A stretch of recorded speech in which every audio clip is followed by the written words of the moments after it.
वृश्चिक राशि वालों, स्वागत करते हैं आप सभी का आपके अपने वैदिक मंथन भिंड YouTube चैनल में। बंधुओं, आने वाली मकर संक्रांति आपके जीवन में एक बहुत बड़ी क्रांति लेकर आने वाली है। जी हाँ बंधुओं, इस मकर संक्रांति पर कुछ ऐसे विशेष और महाशक्तिशाली योग बन रहे हैं जो सीधे प्रभु श्री राम से जुड़े हुए हैं। और ऐसे में जो भी व्यक्ति प्रभु श्री राम से जुड़े हुए इस योग का विशेष लाभ ले लेगा, उसके जीवन में चाहे कितने ही बड़े कष्ट हो, दुख तकलीफ और परेशानियां हो, एक झटके में समाप्त हो जाएंगी। तो बस करना आपको इतना सा है कि मकर संक्रांति के दिन अपने जीवन में महाक्रांति लाने के लिए इन दो चीजों को चुपचाप अपने घर में लाकर इस विशेष स्थान पर छिपा कर रख देना है। जी हाँ बंधुओं, एक चीज को मिट्टी में दबाना है और दूसरी चीज को कपड़े में लपेटकर एक विशेष नियम और विधान के साथ छिपा कर इस विशेष स्थान पर रख देना है। कौन सी है ये दो चीजें और क्या है इन चीजों को प्रयोग करने के नियम और विधान, और इन चीजों का शास्त्रीय प्रमाण क्या है, कैसे ये चीजें आपके जीवन में महाशक्तिशाली परिवर्तन लेकर आएंगी और प्रभु श्री राम से जुड़ी हुई हैं, और वह महाशक्तिशाली योग जो सीधे प्रभु श्री राम से जुड़ा हुआ है। सारी बातें सब कुछ आपको पूरे विस्तार के साथ अच्छी तरह से हम समझाने वाले हैं। बस आपको करना यह है कि इस कार्यक्रम को अंत तक देखना है। अंत तक इस कार्यक्रम में बताई हर एक बात को समझना है पूरी बारीकी के साथ। हम तो यह भी कहेंगे कि आप कॉपी और पेन लेकर बैठें ताकि जो भी महत्वपूर्ण जानकारी है उसे आप नोट करते चलें, क्योंकि कार्यक्रम को देखने में इधर उधर यदि आपका ध्यान भटक गया और कुछ महत्वपूर्ण बात यदि मिस हो गई तो आपको जो क्रियाएं, जो उपाय और जो विशेष नियमावली हम समझाने जा रहे हैं वह मिस हो जाएगी और उसका प्रभाव भी नहीं रहेगा। इसीलिए बस हमारा आपसे यही एक निवेदन है कि बिल्कुल ठंडे दिमाग से एकांत में अकेले में बैठकर इस कार्यक्रम को देखें और कॉपी और पेन साथ में रख कर बैठें ताकि कोई जरूरी बात हो तो उसे तुरंत नोट करते चलें। जी बंधुओं, आज का यह कार्यक्रम आपके जीवन में एक महापरिवर्तन लेकर आएगा, इस बात की हम गारंटी देते हैं। और हो सकता है कि मकर संक्रांति के विषय में आपको इतना अद्भुत ज्ञान इससे पहले किसी ने दिया ही ना हो, लेकिन हम आपको बता दें कि वर्ष में सबसे शक्तिशाली और सबसे पहला महापर्व मकर संक्रांति ही होता है। जो भी जातक धर्म कर्म से जुड़ा है, ज्ञान से जुड़ा है, ज्योतिष से जुड़ा है या किसी विशेष गुरु की कृपा में है, वह इस पर्व का प्रयोग करना जानता है और साल की शुरुआत ही सर्वोत्तम कर लेता है देव कृपा के साथ। जी हाँ बंधुओं, और अंग्रेजी में एक कहावत भी है कि well begun is half done, यानी कि एक अच्छी शुरुआत का मतलब है कि आधी जीत हासिल हो चुकी है। तो साल की एक बेहतरीन शुरुआत करने के लिए इससे बेहतर कोई भी पर्व नहीं है, कोई योग नहीं है, कोई क्रिया नहीं है। तो बस बंधुओं, आज हम आपसे आपके कुछ मिनट, कुछ समय मांग रहे हैं जिसे आपको हमें देना है, और बदले में हम आपको वह बहुमूल्य ज्ञान का खजाना दे देंगे जिसे अब तक आपको किसी ने दिया नहीं है, और हम आपको गारंटी के साथ कहते हैं कि कोई आपको बताएगा भी नहीं, क्योंकि कुछ बातें इतनी महत्वपूर्ण और इतनी शक्तिशाली हैं, इतनी क्रियाशील हैं कि इन्हें बताने के बदले में लोग बहुत बहुत मोटी रकम दूसरों से मांगते हैं, अपना व्यापार चलाते हैं। लेकिन हम तो जो भी करते हैं वह महामाई की सेवा में करते हैं। हमें इन सब से कोई फर्क नहीं पड़ता है, हमारा तो जो भी है वह महामाई देख लेंगी। हम तो बस यह चाहते हैं कि महामाई के जितने भी भक्त हैं, जितने भी इस कार्यक्रम के दर्शक हैं, उनके जीवन में रोशनी आनी चाहिए, प्रकाश आना चाहिए, खुशियां आनी चाहिए। इसीलिए हम आपको वह गूढ़ रहस्य और ज्ञान देने जा रहे हैं। उम्मीद है बंधु आप हमारी बातों को समझ रहे हैं। अब इस कार्यक्रम में अंत तक अवश्य ठहरेंगे। इस कार्यक्रम का एक एक पल, एक एक क्षण बेहद महत्वपूर्ण है आपके जीवन के लिए, आपके अपने भले के लिए। जी हाँ बंधुओं, तो बस कार्यक्रम को अंत तक देखना है, यही आपसे हमारा निवेदन है। चलिए बंधुओं, महामाई को याद करते हुए आज के इस बेहद चमत्कारी, क्रांतिकारी कार्यक्रम की शुरुआत करते हैं। कमेंट बॉक्स में प्रेम के साथ लिख डालिए, जय मां भद्रकाली कृपा करो। महामाई निश्चित तौर पर आप पर कृपा करेंगी, हमें पूर्ण विश्वास है। इसी के साथ साथ बंधु, हमें आपसे एक और छोटा सा निवेदन है कि यदि आपको कुंडली विश्लेषण कराना है या फिर जीवन की समस्याओं से जुड़ा हुआ कोई समाधान चाहिए तो आप फोन करने के लिए वीडियो में और डिस्क्रिप्शन में दिए गए नंबर का ही प्रयोग करें। कमेंट बॉक्स से ही या फिर इधर उधर से नंबर उठाकर ना फोन करें, क्योंकि बहुत सारे लोग हमारी आड़ में लोगों को ठग रहे हैं। ऐसी हमें शिकायतें मिली हैं कि बहुत सारे लोगों ने कमेंट में से नंबर ले लिया और फोन लगा दिया, तो सामने वाले ने कहा कि हम आचार्य अमित जी के यहाँ से ही बोल रहे हैं, और बेचारों से उल्टे सीधी रकम की, पैसों की मांग की, और उन्होंने अपनी परेशानी दूर करवाने के लिए पैसे डाल भी दिए। किसी ने 2000 डाल दिए, किसी ने 3000 डाल दिए, किसी ने 1000 डाल दिए। बाद में फिर उन्होंने वीडियो में से जो नंबर है उस पर कॉल किया, तो हमारे यहाँ बात हुई, हमने उनकी सारी बात सुनी, तो हमें बड़ा दुख हुआ। फिर हमने उनकी जितनी हो सकती थी सहायता अपनी तरफ से की। किसी को धनराशि कहीं से अपनी व्यवस्था बनाकर दी, किसी की कुंडली विश्लेषण का कार्य मुफ्त में ही कर दिया। जितना हमसे हो सकता है उतना हमने उनकी सहायता तो कर दी, परंतु उनके साथ यह ठगी तो हो ही गई। अब एक बात और बंधुओं कि हमारे यहाँ जो कुंडली विश्लेषण का कार्य चल रहा है उसमें एक बहुत छोटी सी दक्षिणा जो महामाई के चरणों में अर्पित की जाती है, उसी की मांग की जाती है। वह भी लोग अपनी क्षमता के अनुसार कम या ज्यादा करके दे देते हैं। हम तब भी उनका कार्य करके देते हैं, क्योंकि हमारा लक्ष्य तो जनता की सेवा है, महामाई की सेवा है। पैसा कमाना, धन कमाना हमारा उद्देश्य नहीं है, वरना हम कोई और कार्य कर लेते जहां ढेर सारा पैसा कमाया जा सकता था। तो बंधु, कहने का मतलब यह है कि आप लोग अपने बौद्धिक बल का प्रयोग करें, और जो नंबर हम वीडियो में दिखा रहे हैं केवल उसी नंबर पर फोन करें। उल्टे सीधे किसी नंबर को उठाकर फोन न करें, वरना आपके साथ जो ठगी, जालसाजी, धोखा होगा उसके जिम्मेदार आप स्वयं ही होंगे। हम क्या कर सकते हैं इसमें? बाद में लोग शिकायत करते हैं कि गुरुजी हमारे साथ तो यह धोखा हो गया, किसी महिला ने हमसे पैसे ठग लिए। बंधु, आप अपनी बुद्धिमानी का स्वयं प्रयोग करें। हमसे जितना बन पड़ रहा है उतनी हम आपके लिए मेहनत कर रहे हैं, तो कम से कम आप थोड़ा सहयोग तो करें, समझदारी के साथ निर्णय लें। उम्मीद है बंधु आप हमारी बात को समझ चुकी हैं। अब चलिए अपने मूल विषय को प्रारंभ करते हैं। मुझे एक बात बताओ, आप कहते हो वीडियो में कुंडली का विश्लेषण करवाओ, क्या कुंडली का विश्लेषण करवाना जरूरी है? हाँ, कुंडली का विश्लेषण करवाना जरूरी है। क्यों जरूरी है? देखो, जैसे हम बीमार होते हैं तो हम डॉक्टर के पास जाते हैं, अपनी रिपोर्ट लेकर जाते हैं, और रिपोर्ट के आधार पर डॉक्टर हमें दवाइयां देता है, और वे दवाइयां जब हम खाते हैं तो हमें आराम भी मिलता है और हम जल्दी ठीक भी हो जाते हैं। बजाय इसके कि हम ऐसे ही अंदाजे से दवाइयां लेते रहें, खाते रहें, कभी ठीक होंगे, कभी नहीं होंगे, कभी रिएक्शन भी हो सकता है। आपकी कुंडली जो है वह आपकी रिपोर्ट है, आपका एक्सरे है कि आपके जीवन में कहाँ कष्ट है, कौन सी ग्रहों की दशाएं हैं जो आपको रोक रही हैं, परेशानी आपके जीवन में पैदा कर रही हैं। कोई दोष तो नहीं है, जैसे पितृ दोष होता है, ग्रहों से, अलग अलग ग्रहों से जनित होता है। कोई अनिष्ट ग्रह योग तो नहीं है, कोई बाधा तो नहीं है। तो ये आपकी रिपोर्ट है। अगर आप अपनी रिपोर्ट दिखा देंगे तो आपको सटीक समाधान मिलेंगे, समस्याओं का सही कारण पता चलेगा और जीवन में खुशहाली आएगी। नहीं दिखाएंगे तो अंदाजे से दवाइयां लेते रहिए, ठीक होने की कोई गारंटी नहीं है। तो बंधुओं, अब ध्यान से सुनिए। मकर संक्रांति का यह जो पर्व है सुबह 8:55 से प्रारंभ हो जाएगा, जब सूर्य देवता धनु राशि से मकर राशि में प्रवेश कर जाएंगे।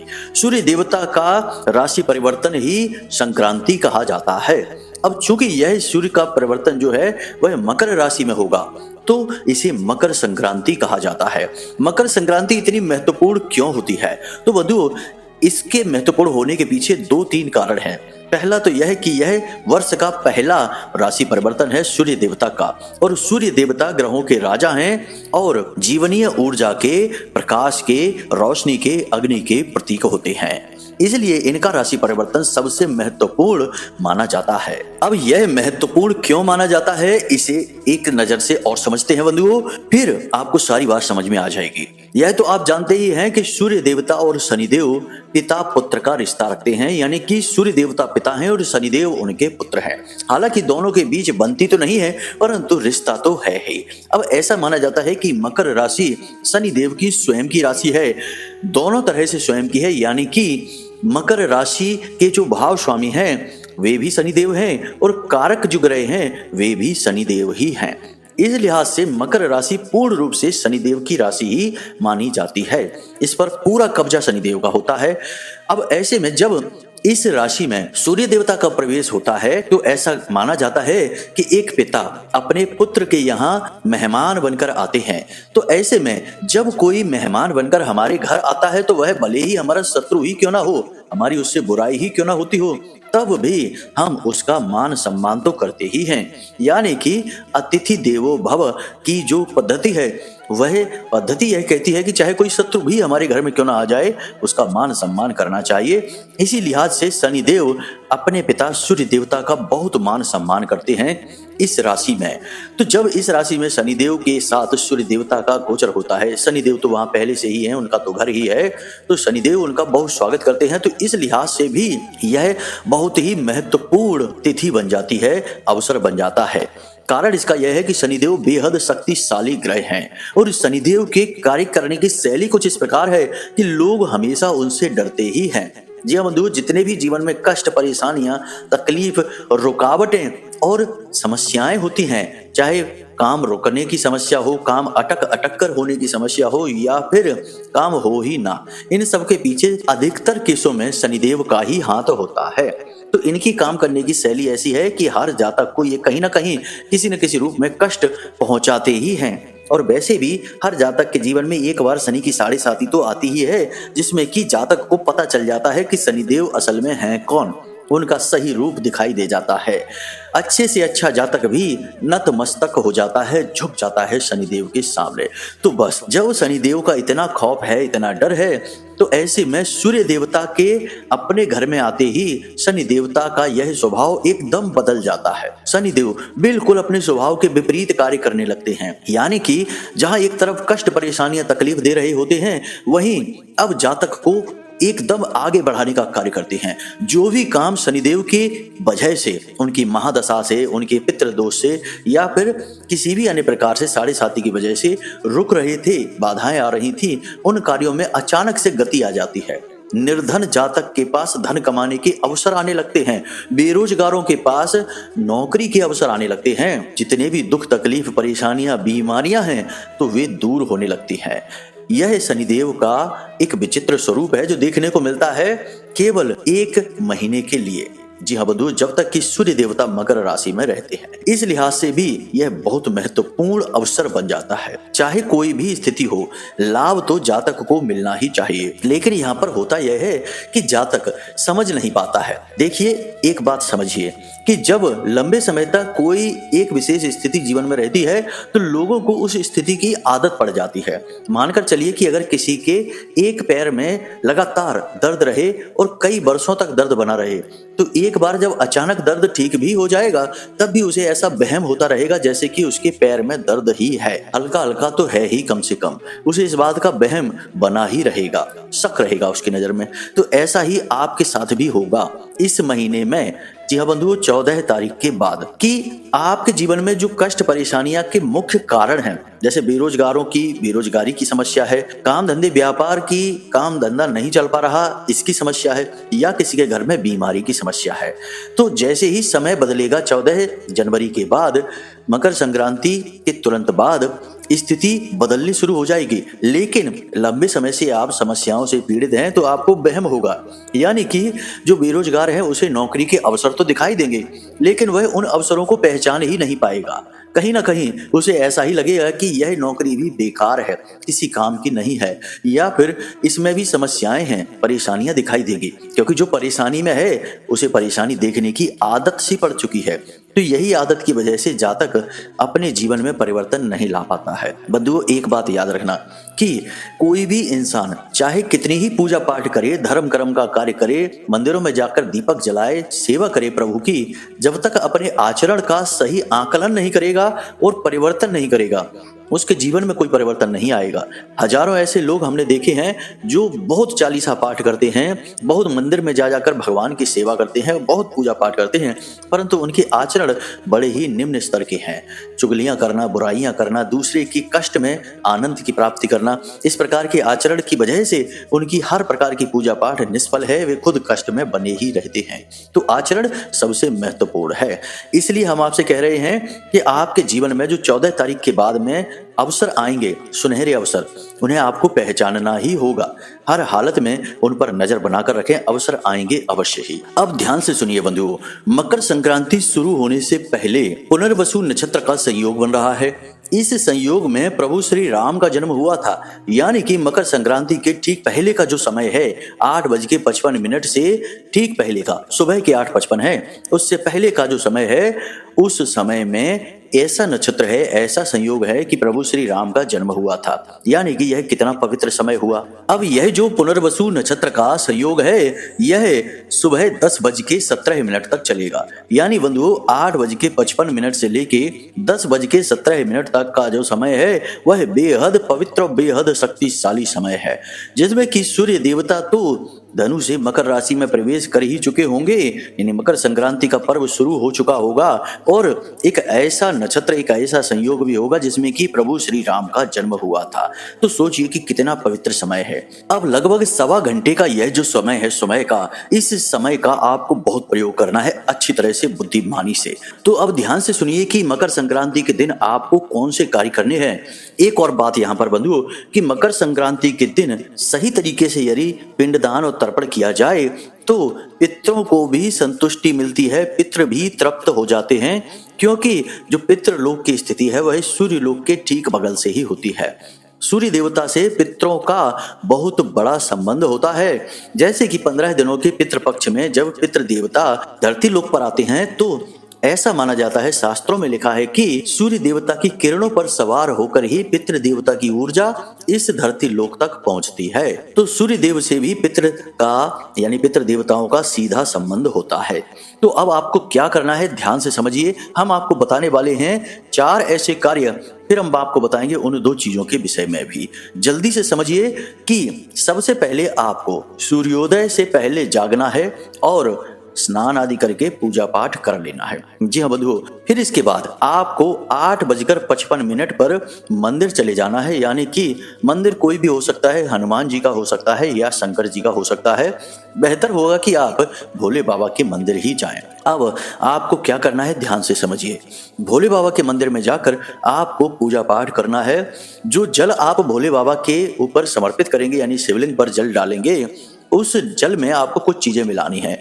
थोड़ा सा गुड़ मिला लेना है और थोड़े से काले तिल मिला लेने हैं और थोड़े से चावल आपको अपने हाथों से शिवलिंग के ऊपर रख देने हैं, उसे जल में नहीं मिलाना है। कोशिश यह करना है कि जल आपको अपने घर से ही ले जाना है, वहां मंदिर में मौजूद जल ना लें, आप अपने घर से ले जाएं तो अति उत्तम। यदि मजबूरी है तो कोई बात नहीं, मंदिर से ही ले लें। अब आपको यह जल भोले बाबा पर समर्पित करना है। अब इसके बाद भोले बाबा के पंचाक्षरी मंत्र की कम से कम 11 माला जाप करनी है, यानी ओम नमः शिवाय। इस मंत्र की 11 माला जाप करनी है। रुद्राक्ष की माला होनी चाहिए।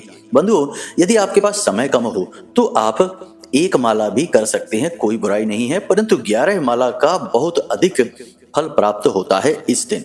जी हाँ, तो आपने 11 माला जाप कर ली। अब मंदिर के बाहर जो भिखारी बैठे हैं उन्हें आप अन्न और धन दोनों चीजों का दान करें। बहुत ही खास दिन है, बहुत ही पवित्र दिन है। तो आप कुछ ज्यादा नहीं, थोड़े समोसे ले सकते हैं, किसी भी प्रकार का अन्न ले सकते हैं या फिर कोई फल भी ले सकते हैं। अन्न करेंगे तो ज्यादा बेहतर होगा, क्योंकि अन्न दान का बहुत अधिक महत्व होता है। तो आप थोड़े समोसे ले सकते हैं या कुछ भी जो आपकी सुविधा हो, क्षमता हो, ऐसे ले सकते हैं। और 5, 7, 10 जितने भी भिखारी वहां हैं उन्हें आप दे सकते हैं। साथ में एक 10-10 रुपए का नोट भी दे दें। बस इतना सा आपको करना है। थोड़ा खर्चा आपका अवश्य होगा, परंतु इससे दिव्य शक्तियां बेहद प्रसन्न होंगी। खास तौर से भगवान श्री हरि विष्णु और भोले बाबा दोनों का ही संबंध सूर्य देवता से और पितृदेव से है। दोनों बहुत अधिक प्रसन्न होंगे। यह एक कार्य आपको करना है, बेहद महत्वपूर्ण कार्य है। दूसरा कार्य आपको यह करना है कि गाय को हरी हरी घास अवश्य खिलानी है और गाय को रोटी भी खिलानी है। गाय का संबंध पितृ देवताओं से माना जाता है। गाय, कुत्ता, कौआ, हाथी, बरगद का वृक्ष, इनका संबंध पितृ देवताओं से माना जाता है। साथ ही साथ गाय का कई अन्य ग्रहों से भी संबंध है, लेकिन मूल संबंध बृहस्पति से माना जाता है। तो आपको गाय को एक रोटी भी खिलानी है और उस रोटी में आपको घी लगा देना है और थोड़ा सा हल्दी, जी हाँ बंधुओं, थोड़ी सी जरा सी हल्दी उसमें लगा देनी है और यह रोटी आप गाय को खिलाते हैं। यानी कि गाय को आपको 2 चीजें खिलानी है। यदि घास नहीं खिला सकते तो कोई बात नहीं, रोटी तो आप खिला ही सकते हैं। इसी के साथ साथ बंधुओं 2 कार्य आपको और करने हैं, ये बेहद महत्वपूर्ण कार्य हैं। ये दोनों कार्य सूर्य देवता से और शनि देव से जुड़े हुए हैं। तो आपको दिन के समय बाजार जाना है और वहां से तांबे का एक सूर्य यंत्र लेकर आना है। सूर्य यंत्र को पवित्र करने के बाद, शुद्ध करने के बाद, इसका पूजा पाठ करने के बाद विधि विधान के साथ इसे अपने घर में पूर्व दिशा में टांग देना है। जी हाँ बंधुओं, इसे दीवार पर लगाना है, पूर्व दिशा की ओर लगाना है।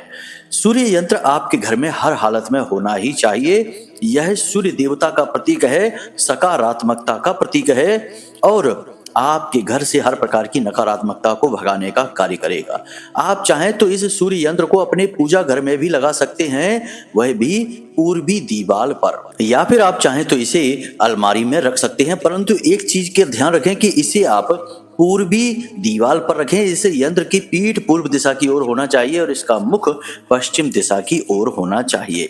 बंधुओं, जो भी व्यक्ति सूर्य यंत्र को अपने पूजा घर में रखता है और इसका प्रतिदिन पूजा पाठ करता है, उस व्यक्ति के जीवन से किसी भी प्रकार की नकारात्मक ऊर्जा हो दूर भाग जाती है। दूसरा कि सूर्य देवता की विशेष कृपा प्राप्त होती है और सूर्य देवता तो ग्रहों के राजा हैं। जब राजा की ही कृपा मिल गई तो प्रजा की कृपा कैसे नहीं मिलेगी। यानी हर ग्रह की पीड़ा शांत होती है, कम होती है, विशेष तौर पर शनि देव की पीड़ा। तो यह कार्य आप अवश्य कर लें। एक और महत्वपूर्ण कार्य है कि आपको यह कार्य रात के समय करना है। जरा इसे ध्यान से समझिए। 8 मुट्ठी उड़द की दाल लेनी है, काले कपड़े में इसे रख लेना है, कपड़ा कोरा होना चाहिए और इसकी पोटली बनाने के लिए भी आप काले रंग का धागा ही लेंगे। इसी के साथ साथ आपको एक शीशी में सरसों का तेल लेना है और इस उड़द की दाल के अंदर आप एक लोहे का छल्ला रख देंगे, डाल देंगे। यह शनिदेव का दान है। इस दान को करने वाले से शनिदेव हमेशा प्रसन्न रहते हैं। तो मकर संक्रांति से ज्यादा बेहतर दिन इसके लिए हो ही नहीं सकता है। लेकिन इस दान का महत्व केवल रात्रि के समय होता है, यानी कि सूर्यास्त के बाद। तो आपको सूर्यास्त होने के बाद किसी हनुमान जी के मंदिर में या फिर शिव मंदिर में चले जाना है और वहां पर इस दान को कर आना है। अब आप चाहें तो लोहे की कील भी डाल सकते हैं उस दाल के अंदर, लेकिन कील डालना ठीक नहीं है। आप लोहे का एक छल्ला डालें जो कि राहु का प्रतीक है, राहु की नकारात्मकता को हटाता है। इसी के साथ साथ बंधुओं, कुत्तों को भी आप भोजन अवश्य कराएं, लेकिन यह भोजन भी रात्रि के समय होना चाहिए। आप बिस्किट खिला सकते हैं या रोटी बनाकर खिला सकते हैं। यदि घी से छिपड़ कर रोटी आपने कुत्ते को खिला दी तो पितरों का कैसा भी दोष हो, कितनी भी नकारात्मक ऊर्जा हो पितरों की आपके ऊपर, वह शांत हो जाती है। बस याद रखना कि कुत्ते को भोजन कराते समय आपका मुख दक्षिण दिशा की ओर होना चाहिए और आपको मन ही मन यह कहना है कि यम के साथ घूमने वाले 2 कुत्ते श्याम और सबल को मैं भोजन करा रहा हूँ। यम के साथ घूमने वाले 2 कुत्ते श्याम और सबल को मैं भोजन करा रहा हूँ। इस तरह आपको दक्षिण दिशा की ओर मुख करके कुत्तों को यह भोजन करा देना है। इस बात का ध्यान रखना है कि जो रोटी या जो भी कुछ आप कुत्ते को खिला रहे हैं उसे वह कुत्ता खा अवश्य ले। और शनिदेव का दान तो आप कर ही देंगे, उड़द की दाल वाला हमने आपको बता दिया है। आप मंदिर में जब इसे दान करें तो मंदिर प्रशासन में जो भी आपसे ले, जैसे पुजारी सामग्री ले रहे हैं, तो उन्हें बता देना कि इसमें लोहे का एक छल्ला पड़ा हुआ है, उसे आप निकाल लेना। वरना दाल उन्होंने बनाई और उसमें कहीं छल्ला निकल आया तो वो सोचेंगे कि कहीं कोई तांत्रिक प्रयोग तो नहीं कर दिया आपने, डर सकते हैं। तो इसलिए उन्हें बता देना कि यह राहु का प्रतीक है, शनिदेव का दान है। आप इसमें से इस छल्ले को निकाल देना और आपकी जो मर्जी वैसे इसको प्रयोग कर लेना, कोई समस्या नहीं है, आपका दान पूर्ण हो जाएगा। बस इतने से कार्य आपको करने हैं, आपका मकर संक्रांति का दिन सर्वोत्तम हो जाएगा बंधुओं। इसी के साथ साथ एक अंतिम चीज बंधुओं, आपको नाग नागिन का एक जोड़ा लाना है और उस जोड़े को लाकर अपने घर के ईशान कोण में एक गमला रखना है। इस गमले की बिल्कुल तली में नाग नागिन के इस जोड़े को शिवलिंग के ऊपर रखने के बाद लाकर दबा देना है, मिट्टी डाल देनी है और उस गमले में आपको बेल पत्र का पौधा लगाकर उसके नीचे शिवलिंग को स्थापित कर देना है। हम इस क्रिया के विषय में अपने पिछले कुछ वीडियो में आपको बता चुके हैं। यदि आपने इस क्रिया को कर रखा है तो अति उत्तम है, नहीं कर रखा है तो अब आप इसे कर लें। इसकी पूर्ण विधि यदि आप जानना चाहते हैं तो इंतजार करें, हम अपने अगले कार्यक्रम में आपको बता देंगे। आप कमेंट करके पूछ लेना, हम आपको अगले कार्यक्रम में इसकी पूर्ण विधि बता देंगे। तो इतने से कार्य आपको करने हैं और आप देखेंगे कि कैसे मकर संक्रांति के बाद आपका दिन, आपका अवसर, आपके समय सब कुछ बदल जाएगा बंधुओं। सबसे महत्वपूर्ण बात बंधुओं कि आपको अपने स्व विवेक का हमेशा प्रयोग करना है। जो भी आसपास आपके मौके हैं, चीजें हैं, अवसर हैं, उनका प्रयोग करना सीखना है और योग, प्राणायाम, अध्यात्म से जुड़ना है, अपनी सेहत का ख्याल रखना है और इन सबसे कहीं बढ़कर कि धर्म से जुड़ना है। भगवान की विशेष साधनाएं अवश्य करनी है। अनुष्ठान और साधनाएं करने से भगवान की विशेष कृपा प्राप्त होती है। साधारण कर्मकांड पूजा पाठ से तो ठीक ठाक से ही परिणाम रहते हैं, लेकिन विशेष इच्छाएं मनोकामनाएं पूरी तब होती हैं जब लोग साधना करते हैं। और साधना कोई तप नहीं है, यह गृहस्थ लोगों के लिए, सांसारिक लोगों के लिए बनी हुई विधि है। तो यदि आप किसी विशेष देवता की साधना के बारे में जानना चाहते हैं, जैसे कि आप हनुमान जी की कोई साधना करना चाहते हैं, भोले बाबा की करना चाहते हैं, तो आप हमें कमेंट करके बताएं या फिर वीडियो में दिए गए नंबर पर फोन करके या फिर व्हाट्सएप मैसेज करके पूछें। हम अपने अगले कार्यक्रम में उन साधनाओं के विषय में आपको विस्तार से ज्ञान दे देंगे। तो चलिए बंधुओं, आज के इस कार्यक्रम को यही समाप्त करते हैं। उम्मीद करते हैं कि जो बातें हमने आपको बताई हैं वे आपको अच्छी तरह से समझ में आ गई हैं। इन बातों का प्रयोग करिए और जीवन को बदल डालिए। और फोन करने के लिए केवल वीडियो में दिए गए नंबर का प्रयोग करें, इधर उधर के किसी भी नंबर को आप डायल ना करें, वह धोखा हो सकता है। कुंडली विश्लेषण यदि कराना है तो वीडियो में दिए गए नंबर पर फोन करके अपनी डिटेल दे दें।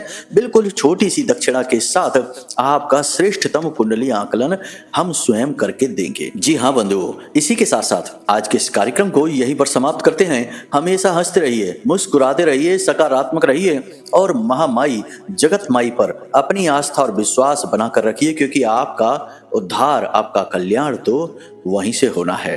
तो प्रेम से बोलिए जय माई की, जय मां भद्रकाली। महामाई आपका कल्याण करेंगी। धन्यवाद।